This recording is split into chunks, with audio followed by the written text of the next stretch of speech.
Good morning, students of class 12th. Today in our business studies class, we are going to do next topic of our unit number 9, that is the financial decisions. Okay, financial decisions बेटा हमने पढ़े थे, वो 3 तरह के थे. First one is investment decision, second one is financing decisions and third one is dividend decisions. आज हम पहले इन्वेस्टमेंट डिसीजंस के बारे में पढ़ेंगे. इन्वेस्टमेंट डिसीजंस क्या होता है? ये वो डिसीजंस होते हैं जो एक फाइनेंशियल मैनेजर लेता है regarding the investment to be made in the assets. किस असेट्स में कितना इन्वेस्ट करना है, ये सब डिसीजन इन्वेस्टमेंट डिसीजन में लिए जाते हैं. ठीक है, देखिए असेट्स हमारी 2 तरह की होती है. First one is long term assets, second one is short term assets. Long term assets और शॉर्ट टर्म असेट्स.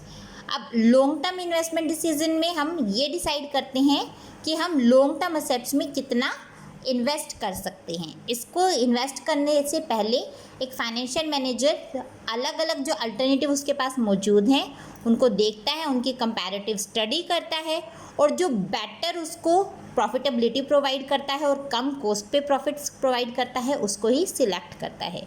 तो लॉन्ग टर्म इन्वेस्टमेंट डिसीजन को कैपिटल बजटिंग डिसीजन भी कहा जाता है, क्यों इसमें कैपिटल ज़्यादा यूज़ की जाती. Next one is short term investment decisions. इसको वर्किंग कैपिटल मैनेजमेंट भी कहा जाता है. इसके अंदर शॉर्ट टर्म असेट्स के अंदर इन्वेस्टमेंट की जाती है. शॉर्ट टर्म असेट्स कौन सी है? जैसे हमारी कैश है, डेटर्स हैं, स्टॉक है. ठीक है, इसके अंदर जो मैनेजर है वो सफिशिएंट इन्वेस्टमेंट करता है ताकि क्या हो, लिक्विडिटी की जो पोजीशन है वो बिजनेस में प्रॉपर तरीके से बनी रहे. ठीक है, ना ही तो लिक्विडिटी ज़्यादा हो ना ही लिक्विडिटी कम हो. लिक्विडिटी ज़्यादा होगी बिजनेस में तो भी हमारे लिए नुकसानदायक है, अगर लिक्विडिटी कम होगी हमारी बिजनेस में तो भी हमारे लिए नुकसानदायक है. नुकसानदायक कैसे है? देखिए, अगर कैश ज़्यादा पड़ा है हमारे बिजनेस में, ठीक है, नीड से हमारी रिक्वायरमेंट से ज़्यादा कैश है, तो इट मीन्स हमारे जो प्रॉफिट्स हम जिस अमाउंट को किसी और चीज़ में लगा के प्रॉफिट्स बढ़ा सकते थे, मतलब हमें प्रॉफिट पहले से कम मिल रहे हैं. ठीक है ना. वहीं अगर लिक्विडिटी कम रहेगी तो हमें डेली रूटीन के खर्चे निकालने में दिक्कत होगी, हमें अपने क्रेडिटर्स को पेमेंट करने में, सप्लायर्स को पेमेंट करने में हमें प्रॉब्लम होगी. क्यों? हमारे पास कैश ही अवेलेबल नहीं है, लिक्विडिटी नहीं है हमारे पास, तो हम पेमेंट कैसे करेंगे? तो लिक्विडिटी की दोनों पोजीशंस काफ़ी हार्मफुल होती है. अगर हमारे पास एक्सेस में है तो भी, अगर लैक है तो भी. Alright, next one is factors affecting investment decision. हमने 2 डिसीजंस पढ़े थे, investment decisions, long term investment decisions and short term investment decisions. अब लॉन्ग टर्म इन्वेस्टमेंट डिसीजंस को कौन कौन से फैक्टर्स अफेक्ट करते हैं? First one is cash flow of the project. अगर हमारे बिजनेस के अंदर इन्वेस्टमेंट करने के लिए कैश काफ़ी अच्छा है, काफ़ी अच्छे अमाउंट में है, तो हम लॉन्ग टर्म असेट्स में काफ़ी इजीली इन्वेस्ट कर सकते हैं. ठीक है, अगर कैश फ्लो कम है तो हमें बहुत सोच समझ के एनालिटिकल वे में हमें उसको एनालाइज करके उसके बाद ही क्या करना पड़ेगा, प्रोजेक्ट में इन्वेस्ट करना पड़ेगा. ठीक है, कैश फ्लो को देखते हुए कि इससे हमारा कैश फ्लो चला तो एक साथ जाता है, आउटफ्लो तो काफ़ी एक साथ हो जाता है, लेकिन इनफ्लो है वो धीरे धीरे हमें प्राप्त होता है. रेट ऑफ रिटर्न, जिसमें हमारे ज़्यादा बेटर रेट ऑफ रिटर्न हो उसी को हम सिलेक्ट करते हैं, उसी लॉन्ग टर्म इन्वेस्टमेंट में हम इन्वेस्ट करते हैं. Investment criteria involve. इन्वेस्टमेंट का क्राइटेरिया क्या, हम किस बेसिस पे इन्वेस्टमेंट कर रहे हैं? हमें रेट ऑफ रिटर्न बेटर चाहिए, ठीक है, हमें रेट ऑफ इंटरेस्ट बेटर चाहिए, कैश फ्लो हमें बेटर चाहिए, हमें क्या चाहिए? तो उसके अकॉर्डिंग ही हम अपना इन्वेस्टमेंट का क्राइटेरिया देखते हुए इन्वेस्टमेंट डिसीजन लेते हैं लॉन्ग टर्म असेट्स में. Alright, next one is short term investment decisions. ये बता चुकी हूँ मैं. इसको वर्किंग कैपिटल मैनेजमेंट भी कहा जाता है. वर्किंग कैपिटल मैनेजमेंट ये सबसे ज़्यादा इंपॉर्टेंट डिसीजन है. क्यों? क्योंकि इसके अंदर हमें लिक्विडिटी हमारे जो बिज़नेस की है वो अफेक्ट होती है. लिक्विडिटी अफेक्ट होने का क्या मतलब है? या तो ज़्यादा बढ़ेगी या कम होगी. हमें ना ही तो लिक्विडिटी ज़्यादा रखनी है अपने बिजनेस के अंदर, ना ही लिक्विडिटी कम रखनी है. ज़्यादा लिक्विडिटी रखेंगे तो भी हार्मफुल है, कम रखेंगे तो भी हार्मफुल है. ये दोनों सिचुएशंस मैं अभी आपको बता चुकी हूँ. ठीक है, next one is financing decisions. Financing decisions कौन से होते हैं कि जो हमें फंड्स चाहिए अपने बिजनेस को चलाने के लिए वो हमें कहाँ कहाँ से मिलेंगे. ठीक है, so financing decision is related to the long term sources, ये लॉन्ग टर्म सोर्सेज से रिलेटेड होते हैं। लॉन्ग टर्म सोर्सेज कौन से होते हैं, फाइनेंशियल सोर्सेज कौन से होते हैं, these are the debt and the equity.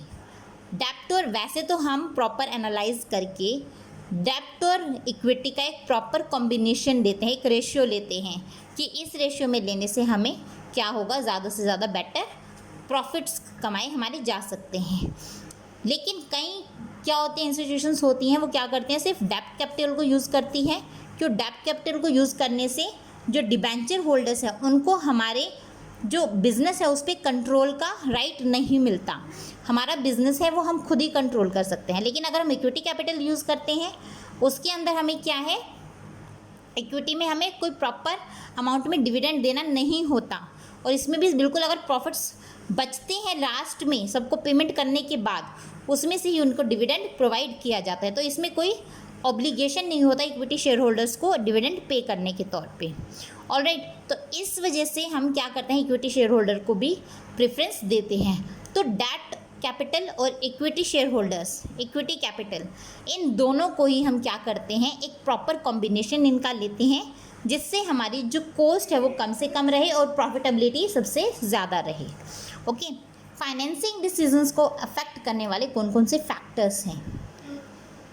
Cost, cost जो फाइनेंस की है वो हमें देखनी बहुत ज़्यादा ज़रूरी है। कॉस्ट कैसे, हम जैसे हमारे प्रेफरेंस शेयर कैपिटल्स हैं उनके एक्सपेक्टेशंस हैं, इक्विटी शेयर कैपिटल है, उनको हम कॉस्ट के तौर पे क्या चीज़ पे कर रहे हैं। ठीक है, हमारी कॉस्ट ऐसी होनी चाहिए जिससे हम हमारे बिजनेस को ज़्यादा लॉस ना हो। रिस्क, डेप्ट कैपिटल हमारी ज़्यादा रिस्की है। क्यों, हमें डिबेंचर होल्डर्स को टाइम टू टाइम एक तो इंटरेस्ट पे करना पड़ेगा, और दूसरा क्या है, अगर हमारे बिजनेस को लॉस भी होता है तो हम डिबेंचर की कैपिटल पूरी पे करनी पड़ेगी। अगर हमें अपनी पर्सनल एसेट भी बेचनी पड़े तो भी, तो ये ज़्यादा रिस्की हुई।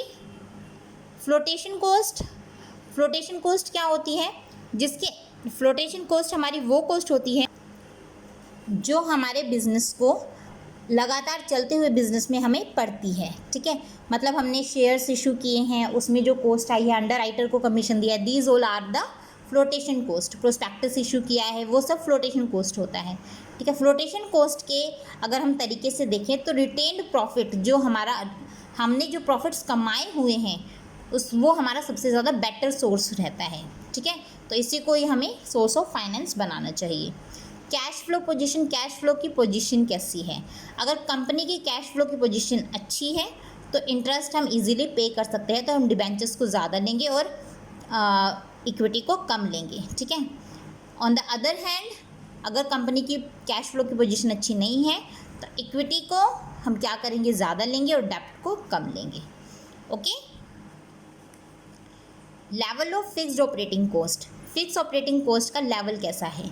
अगर फिक्स ऑपरेटिंग कॉस्ट का हमारा जो लेवल है वो अच्छा है, मीन्स हमारे जो रेंट है, सैलरी की पेमेंट है, प्रीमियम देना है हमें इंश्योरेंस का, ये सब हमारी अच्छी है, तो हमें कम से कम जो वेरिएबल कॉस्ट है उसको कम से कम लेना चाहिए। ठीक है, और वहीं अगर फिक्स कॉस्ट कम है तो वेरिएबल कॉस्ट को हम लगातार बढ़ता हुआ भी ले सकते हैं। कंट्रोल कंसिडरेशन, डिबेंचर्स होल्डर्स का हमारी कंपनी के ऊपर कोई भी कंट्रोल नहीं होता, इक्विटी शेयर होल्डर्स का होता है। अगर हम ज़्यादा कंट्रोल चाहते हैं तो हम इक्विटी को ज़्यादा प्रेफरेंस देंगे, वही अगर हम कम कंट्रोल चाहते हैं अपने बिजनेस के ऊपर, बिजनेस के मैनेजमेंट के ऊपर, तो हम डेट को यूज़ कर सकते हैं। State of capital market, capital market की स्टेट कैसी है। देखिए, दो चीज़ होती है, एक होता है बुल और एक बियर। बुल होता है मतलब महंगाई, हमारे शेयर्स के दाम बढ़ रहे हैं, बियर है मीन्स हमारे शेयर्स के दाम कम हो रहे हैं। ठीक है, बुल टाइम में हमारे प्रॉफिट्स ज़्यादा होते हैं, बियर टाइम में when there is a bear market the profits are low. ठीक है, बुल टाइम में हम ज़्यादा डिबेंचर्स को यूज़ कर सकते हैं और बियर टाइम में हम ज़्यादा इक्विटी को यूज़ कर सकते हैं। ऑलराइट, नेक्स्ट है हमारा डिविडेंड डिसीजन। देखिए बेटा, डिविडेंड डिसीजन क्या होता है, इसके अंदर ये डिसाइड किया जाता है हमें डिविडेंड के तौर पे प्रॉफिट्स में से शेयर होल्डर्स को कितना पे करना है और रिटेन्ड अर्निंग के तौर पे प्रॉफिट्स में से कितना रिजर्व्स में रखना है हमें। ठीक है, factors affecting dividend decision, dividend decisions में कौन कौन से फैक्टर्स हैं जो अफेक्ट करते हैं। First one is earning, earning कैसी है हमारी, अर्निंग अगर अच्छी है तो हम ज़्यादा पे कर सकते हैं डिविडेंड, अगर अर्निंग नहीं है अच्छी तो हम पे कम भी कर सकते हैं। स्टेबिलिटी ऑफ अर्निंग, अगर हमारी अर्निंग स्टेबल है, ठीक है, तो हम स्टेबली डिविडेंड प्रोवाइड करते रहेंगे, वरना नहीं। स्टेबिलिटी ऑफ डिविडेंड, अगर हम लगातार एक प्रॉपर परसेंटेज में डिविडेंड प्रोवाइड कर रहे हैं अपने शेयर होल्डर्स को, तो उसी परसेंटेज में हमें लगातार देना चाहिए। क्यों? इससे हमारी जो मार्केट की गुडविल है वो ज़्यादा बेटर रहती है। लेकिन अगर हम स्टेबिलिटी नहीं रख रहे हैं डिविडेंड में तो हमारी गुडविल भी काफ़ी अफेक्ट हो सकती है। ग्रोथ अपॉर्चुनिटीज़, ग्रोथ अपॉर्चुनिटीज़ कैसी हैं? अगर एक कंपनी के पास ग्रोथ की अपॉर्चुनिटीज़ इन फ्यूचर काफ़ी ज़्यादा अच्छी है तो उसको ज़्यादा फाइनेंस की ज़रूरत पड़ेगी, और जब ज़्यादा फाइनेंस की ज़रूरत पड़ती है तो उसको रिटेन अर्निंग ज़्यादा रखनी पड़ेगी, ठीक है ना। Next one is cash flow की पोजीशन। कैश फ्लो की पोजीशन कैसी है? अगर हमारी जो कंपनी है या बिजनेस है उसके अंदर कैश फ्लो की पोजीशन अच्छी नहीं है तो हम कम डिविडेंड भी पे कर सकते हैं, रिटेन अर्निंग ज़्यादा रख सकते हैं। अगर हमारे बिज़नेस के अंदर कैश फ्लो की पोजीशन अच्छी है, मीन्स हमारे बिज़नेस में लगातार कैश आता जाता रहता है, तो उससे हम क्या कर सकते हैं, डिविडेंड भी अच्छा प्रोवाइड कर सकते हैं to our share holders. Share holder preference, share holders की प्रेफरेंस भी हमें देखनी पड़ती है कि शेयर होल्डर किस टाइप के हैं हमारे। शेयर होल्डर्स दो तरह के होते हैं। एक तो वो शेयर होल्डर्स होते हैं जिनका मेन मकसद होता है कि शेयर्स में इन्वेस्ट करके रेगुलर इनकम कमाना। एक वो शेयर होल्डर्स होते हैं जो कंपनी के जो प्रॉफिट्स है, कैपिटल प्रॉफिट है, उसमें गेन करना चाहते हैं, बड़े वाले जो प्रॉफिट्स हैं, तो उनके बेसिस पर ही हमें क्या करना चाहिए, डिविडेंड प्रोवाइड करना चाहिए। जो रेगुलर इनकम चाहते हैं उसके हिसाब से उन्हें डिविडेंड प्रोवाइड करो, और जो कैपिटल गेन में चाहते हैं उनको कम डिविडेंड प्रोवाइड करो। इन्हें रेगुलरी चाहे थोड़ा प्रोवाइड करो लेकिन रेगुलर उनको प्रोवाइड करना पड़ेगा। इनको एक साथ प्रोवाइड कर सकते हैं बट फ्लक्चुएशंस के साथ, ओके।